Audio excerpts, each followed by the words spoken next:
I still can't eat meat. Not after I found out what was really in Mama Ekong's Suya. The police never believed me, but I know what I saw in her backyard that night. Everyone in our neighborhood knew Mama Ekong made the best suya. Her stall sat at the corner of our street in Lagos, and the smell of roasting meat would fill the air every evening. People came from all over the city just to buy from her. The meat was always so tender, so perfectly spiced. Nobody made suya like Mama Ekong. I was a university student living in a small room near her stall. Every Friday night I would buy suya from her on my way home. She was a large woman with kind eyes and a warm smile. She always gave me extra meat because I was a regular customer. "You too thin," she would say, wrapping up my order. "You need to eat more." One Thursday night around 2 a.m. I woke up to a terrible smell. It wasn't the normal smell of roasting meat. This was different, sweeter, sickening. Made my stomach turn. I looked out my window and saw smoke coming from behind Mama Ekong's stall. I tried to go back to sleep but couldn't. The smell was too strong. It filled my whole room. I had to close my window even though the night was hot. I covered my nose with my shirt, but the smell was everywhere. I didn't sleep again that night. The next morning I saw new posters on the electric poles. Another person was missing. That made 3 people in 2 months. All of them had disappeared at night. All of them from our neighborhood. The posters showed their faces. Young people, students like me. Nobody talked about it much. People go missing in Lagos all the time. The police don't really care unless you have money or connections, but I noticed something strange. All 3 people had disappeared on Thursday nights, and each time I remembered smelling that sweet, terrible smell. That Friday I went to buy suya as usual. Mama Ekong seemed different. She watched me too closely. Her smile didn't reach her eyes. "You didn't sleep well last night?" she asked me. "I saw your light on very late." I felt cold despite the heat. How did she know my light was on? Her stall faced the street, not my window. "Bad dreams," I lied. She nodded slowly and started preparing my order. Her hands moved over the meat with too much care, like she was handling something precious. As Mama Ekong wrapped my suya, an old woman stopped at the stall. She looked at the meat and shook her head. "I don't buy from you," the old woman said. "My grandmother told me stories about sellers like you, people who serve what they shouldn't serve." Mama Ekong's face went hard. "Your grandmother was a foolish woman who died poor. Look at me. Look at my business. I have money. I have respect." The old woman spat on the ground and walked away. Mama Ekong stared after her with eyes full of hate. The next Thursday I couldn't sleep again. I was waiting for it.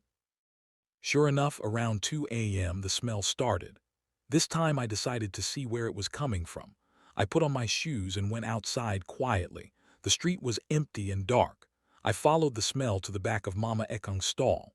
There was a small compound there with a high fence. I had never noticed it before. The gate was slightly open.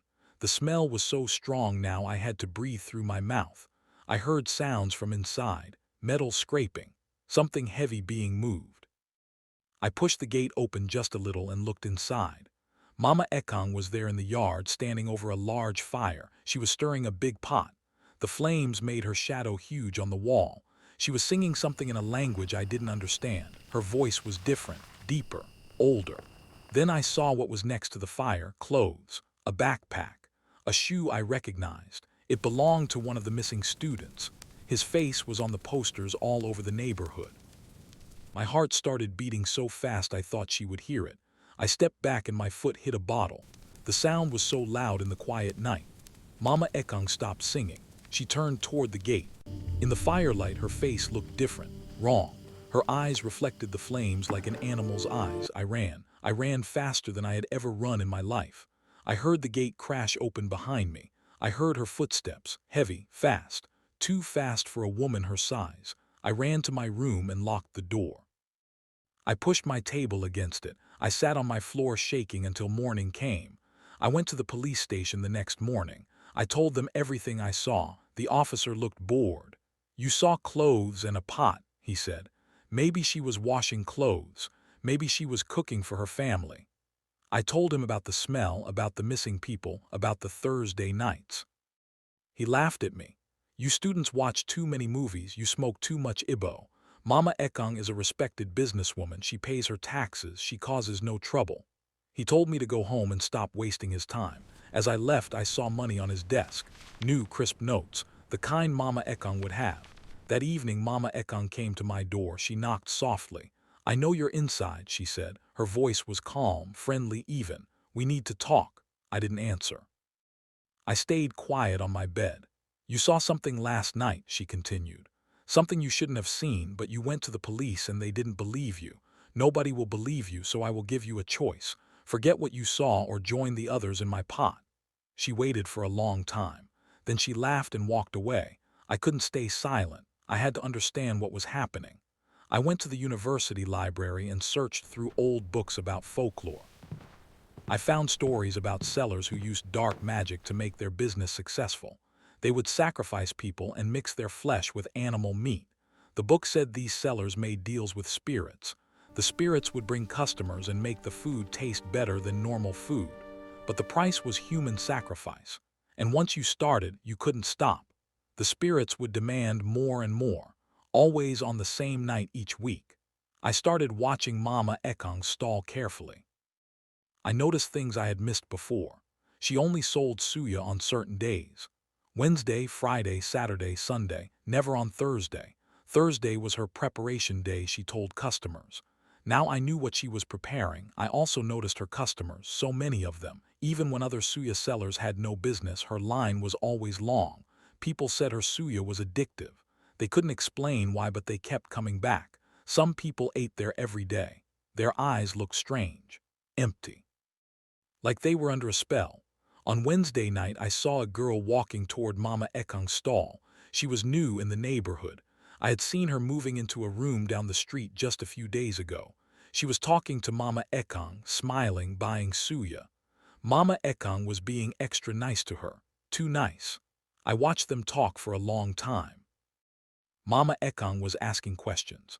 "Where do you live? Do you live alone? Do you have family in Lagos?" The girl answered everything. She was so innocent, so trusting.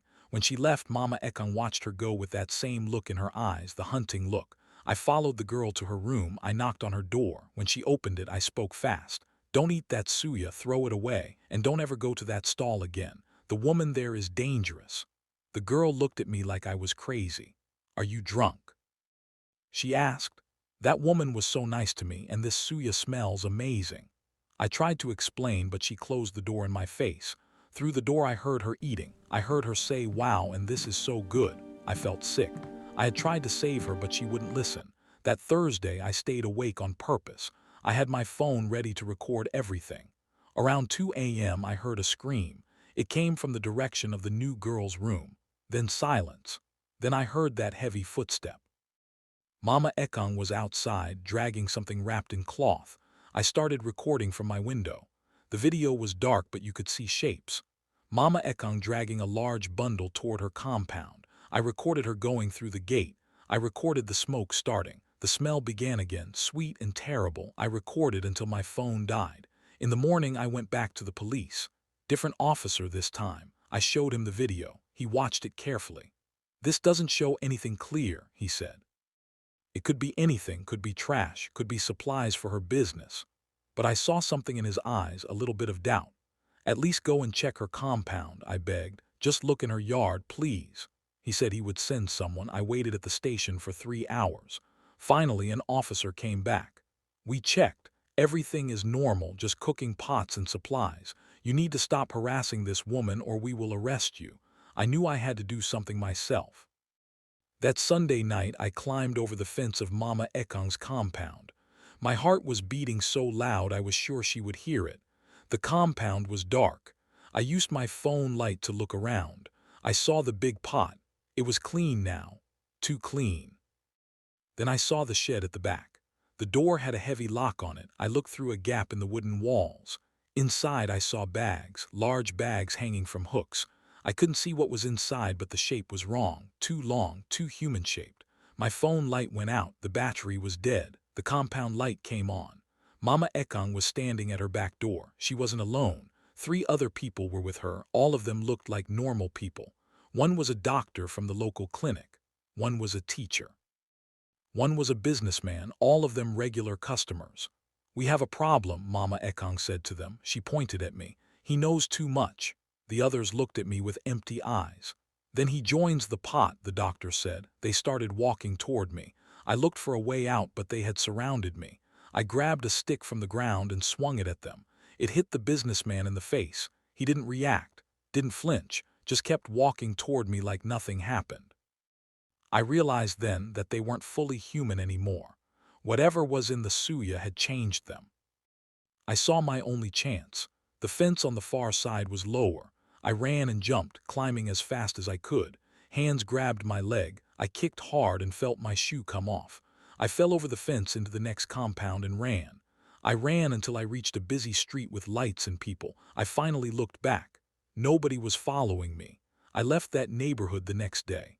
I moved to a different part of Lagos. I never went back.